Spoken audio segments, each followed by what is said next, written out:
So with that being said, I want to bring up the next storyteller, Winifred Winston.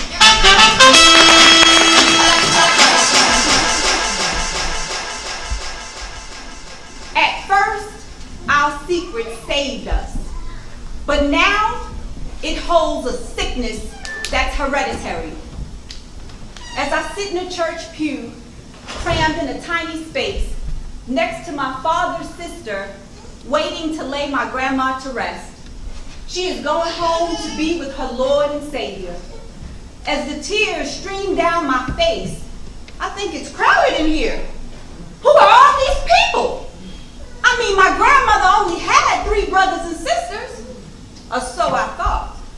As we often do, I started analyzing that obituary, reading line for line. And I realized 2 things. My grandma wasn't the eldest of 4 children. And my great-grandma, who we affectionately called Mama Oni, she didn't have 4 children. She had 14. So all these folk, my kid, this can't be right. So I nudged my aunt. Is this right? And she said back to me, yes, Grandma fled to New York. Mama Oni and great-grandpa Pender continue to have kids, and they never visited. Oh, it makes sense. That's why I don't know these people. So then I started doing the math, and I started counting on my fingers.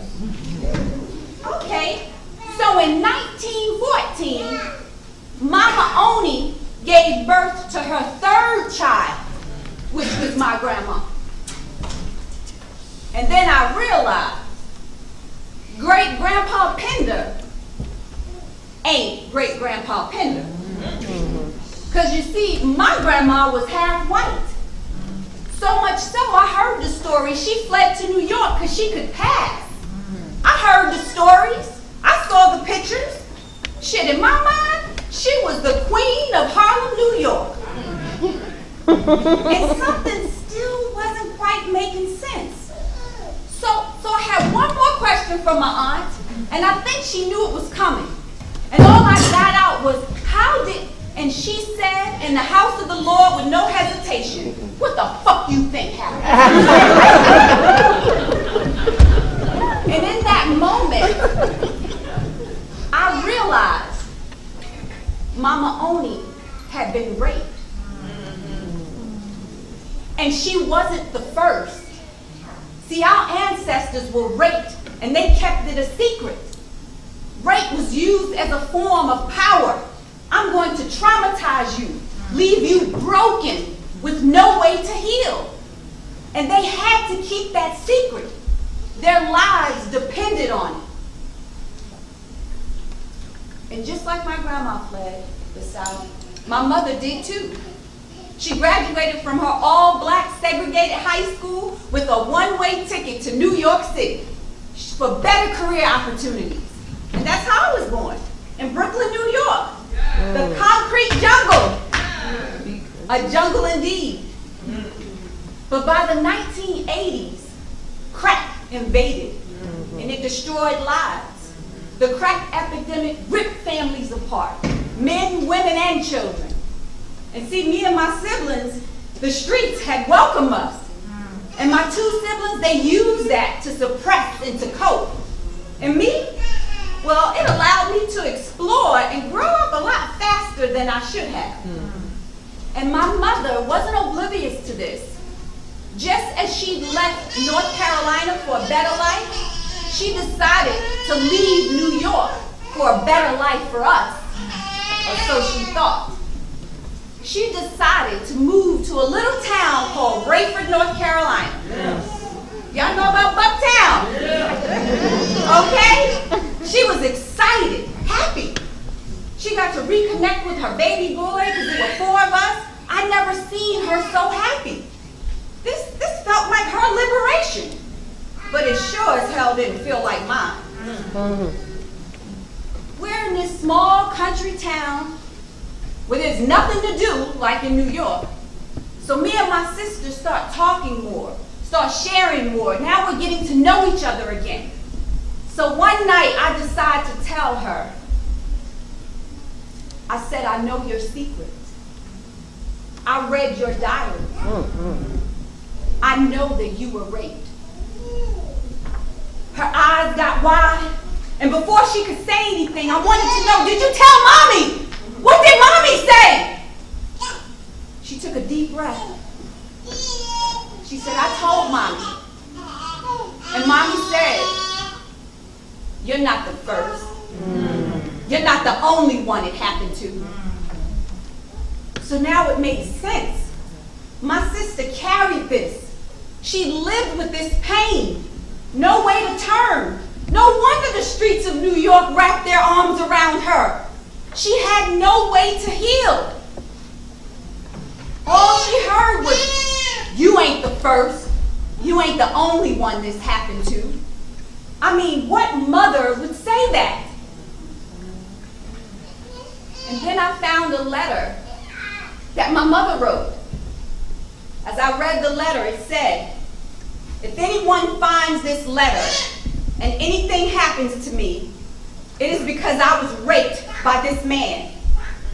As I'm reading, she enters the room, and I immediately say, Mom, what happened? Who raped you? Who did this? And she just gives me a look of disgust. And I say, it's your handwriting. I can tell it's your handwriting. And she snatched the letter out of my hand. And she walked away looking at me. And she never spoke a word. Like, how dare you? We will not discuss this. I'm not going to talk about it. And then it dawned on me. She hadn't intended for anybody to find that letter unless she died. Unless she was dead. She was going to take it to her grave. And then it all made sense. I mean, my mother lived a life filled with trauma and pain. She was broken. She had not healed. I mean, because obviously, why would she tell my sister that?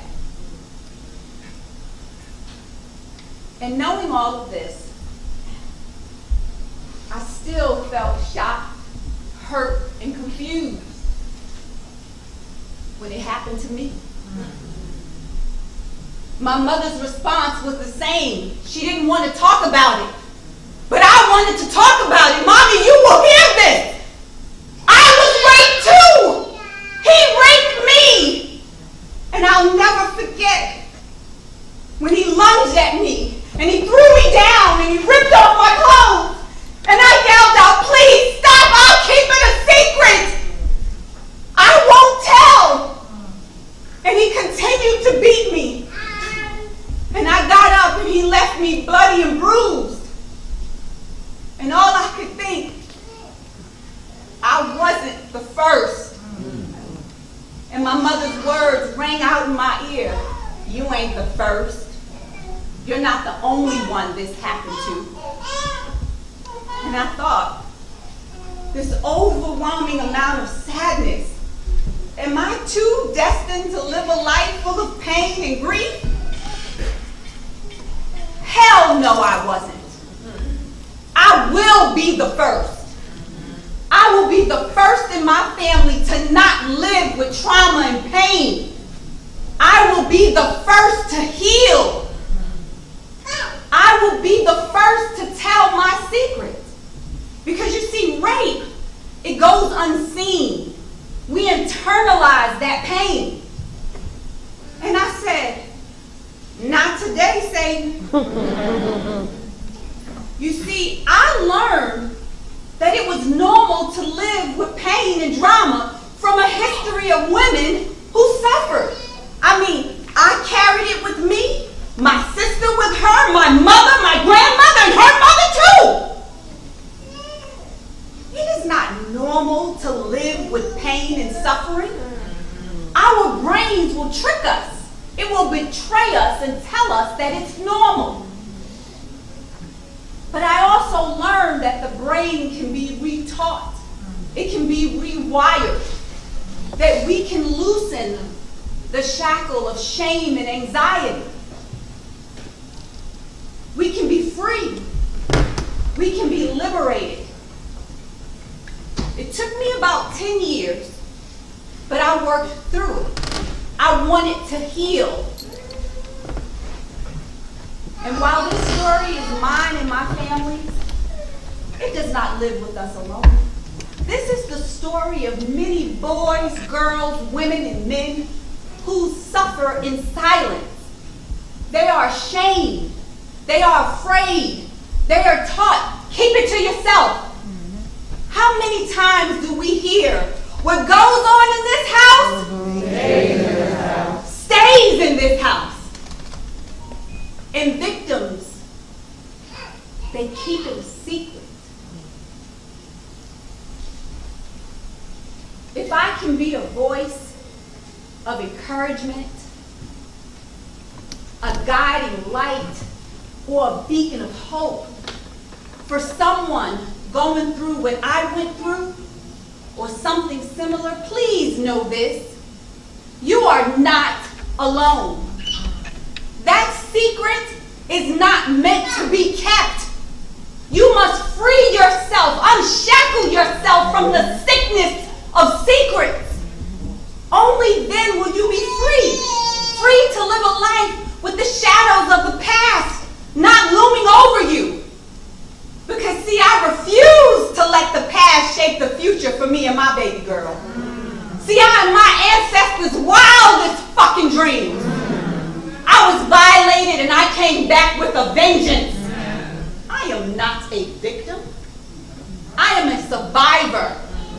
I am free. I am liberated. Shit, my name is Winifred A. Winston and all I do is win.